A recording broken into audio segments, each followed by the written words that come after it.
Hello, everyone.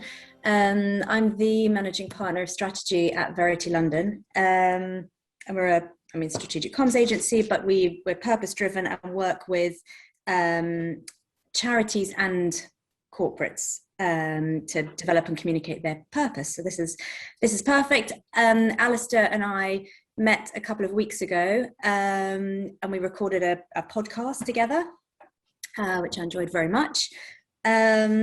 So yeah, Alasdair, I'm not going to introduce you. You introduce yourself, and Katie obviously also. Hello, Katie, from Recycle Lives Charity. Maybe both of you should just introduce yourselves, and then we can kick off with some questions. Learn more about the charity, learn more about any challenges or obstacles, or what you would particularly want this group to help you with, and then we can open it up to the whole group. Sort it all out. By 12:30, we're done, cool. Sorted. That sounds good. Yeah. Can I retire after 12:30 then? Is that allowed? Yeah, sorted. Perfect. Firstly, let me apologise if you can hear a bit of building noise in the background. The office next door appears to be getting stuff done to it, so apologies if you can hear that. So I'm Alasdair Jackson. I am the Chief Executive of the Recycling Lives Charity and our wholly owned social enterprises. Do you want me to say what we do now, or are you going to ask me that later? Yeah, go on, give us a bit of a précis. Okay, so very, very broad view. We, as a charity and a set of social enterprise, we have three main strands that we work on. Firstly, we have, and the first thing that we did historically is a residential program for homeless men. We have a centre in Preston where men live with us, generally stay around about 12 months, and they go through a program of different activities and training that takes them from that homeless point all the way through to a guaranteed job and their own accommodation when they leave. So that's one strand. We have the rehabilitation strand. We work in various prisons across the north, delivering recycling workshops, real work for men and women in those workshops. But more importantly, we have a wraparound team that we call the Release Potential team, who work with those men and women from the time that they join us in the workshops all the way through their journey in prison, but more importantly, their journey when they leave prison, finding them jobs, finding them accommodation, working with them to make sure that they get back into independent living as seamlessly as they can, but picking up with them when things might go wrong. And then the third tranche of what we do, or main tranche of what we do, is we deliver Fair Share across Lancashire and Cumbria. I guess most of you will have heard of Fair Share through the pandemic, the food redistribution charity. Fair Share is kind of the umbrella group, and then the different regions across the UK are run by different charities and organisations like ourselves. We run Lancashire and Cumbria.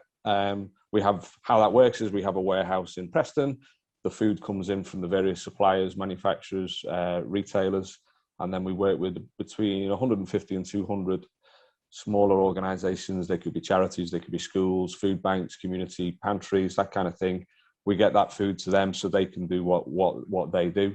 Typically, in a normal year, we'd be responsible for redistributing about 1 million meals worth. The pandemic has meant that's gone from 1 million to roughly 3 million a year. And I don't think that problem's going to go away. So it's a good thing that we can do it, but it's a bad thing that we have to do it. So they're the three main tranches of what we do. There's loads of other stuff, but I guess we'll get into it as we talk.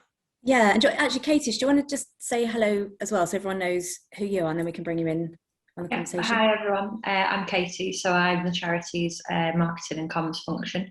I've been with them for coming up to probably 5 years now. So it's a great charity to be part of, because obviously there's loads of really positive stuff to talk about in terms of what we're doing, who we're supporting, and the impact that we're delivering. But as you'll have read in the brief, obviously that does create some challenges. We've got a really broad group of stakeholders to get information in front of.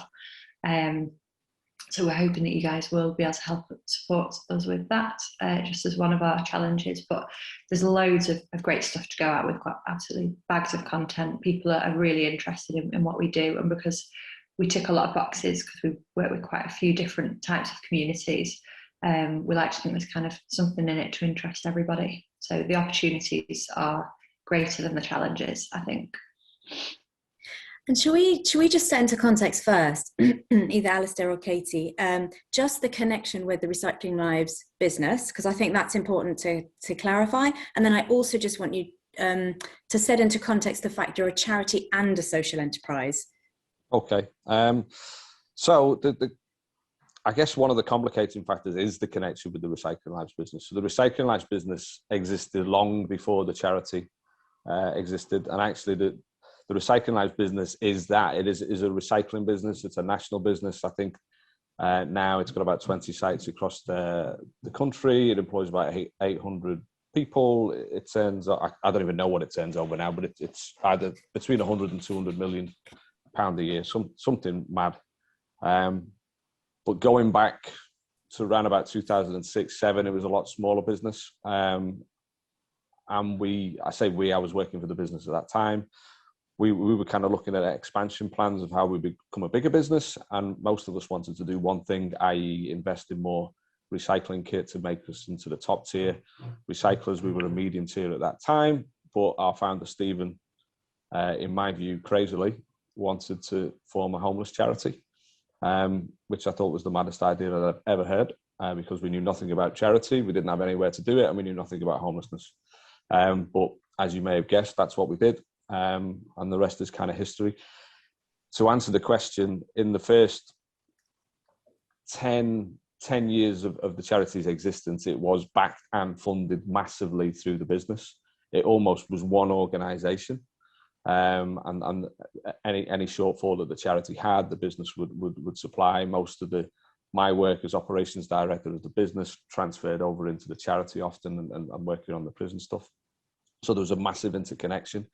But then around about 2018, the business had a partial buyout, and that meant that things changed slightly, not so much within the business, but I moved into the charity, and we really started to look at actually governance of charity and how we needed to be set up and that kind of stuff, and realised that actually we were doing everything wrong, but for the right reason, if that makes sense. So we needed to be a lot better governed. We had to have our own everything set up with policies of our own, trustees of our own that didn't cross over with business people and all that kind of stuff. So that's been an interesting transition that over the last three years or so. The relationship remains incredibly strong. So all of the recycling that we deliver are contracts that we have with the business. So the business holds the contracts and we provide that service for them. They back us in terms of our people who are needing jobs. Many of them go and work within the business, and actually they back us financially too. So if you are to work with the business, then there is a feed down of funding that we get through the business that enables us to do what we do. It's just more formalized now than it used to be, because we have to be aware of charity commission rules and all of that and that kind of thing. So actually it's a really good relationship, but it's two separate entities that work closely together rather than two separate entities that were kind of lumped as one. Never make an apology for it, really, because we always did it for the right reasons. It was always to create good opportunities for people who needed opportunities rather than anything else. And then to answer the social enterprise question, as the charity is standalone, the charity doesn't really have income streams. So the charity really only looks after the residential program for the men. That's the only financial bit, and that doesn't really create an income. And we looked at it a while ago and said, well, actually, what do we do if the business has a bad year, for example? You can't keep saying to the business, well, can you fund this, can you fund that? Because if the business has a bad year, then what do you do as a charity? So we decided, or the trustees decided, to set up a social enterprise a while back and try and be self-sufficient. So that social enterprise is 100% owned by the charity.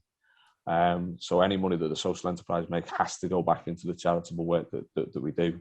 But effectively, the food redistribution stuff that we do and the recycling stuff that we do sit in the social enterprise, create an income, enable us to pay the bills, and then any surplus that we've made goes across all of those parts of the organisation. And actually, we avoid tax in the social enterprise by we gift anything that we make back to the charity that it can then use for doing what it does. So that's kind of how it works. The beauty of it is that it's in the articles that the social enterprise can't actually make money, and it can't give out dividends, it can't do any of this stuff. It has to go straight back into the charity. So that's why there's two. A bit for VAT reasons, because the charity is not VAT registered, the social enterprise is, but more it allows us to be a good trading arm and enables us to do things just slicker, really. And what marketing priority can we help you with today? That's Katie's question. Yeah, so kind of twofold. So one of our challenges is that obviously the relationship with the business is very close, but that does mean that there's sometimes confusion over who's who, what our kind of legal status is, and whether or not we're eligible or not eligible for certain things. And also, as I mentioned earlier, because we do quite a few different things, if we needed an elevator pitch, we'd need to be in a skyscraper, because there's quite a lot to kind of get across to people. So I think the challenge is understanding exactly who we're talking to and therefore tailoring a pitch to them. And sorry, this is not succinct. Also using the channels that we've already got and what are still fairly limited resources to get our messaging and impact sort of successes out in front of more people. We're really good at talking to the people who we already know and making them think, oh, they're really nice at Recycle Lives Charity, but we need to get better at speaking to people who aren't already familiar with us and kind of getting in front of new audiences.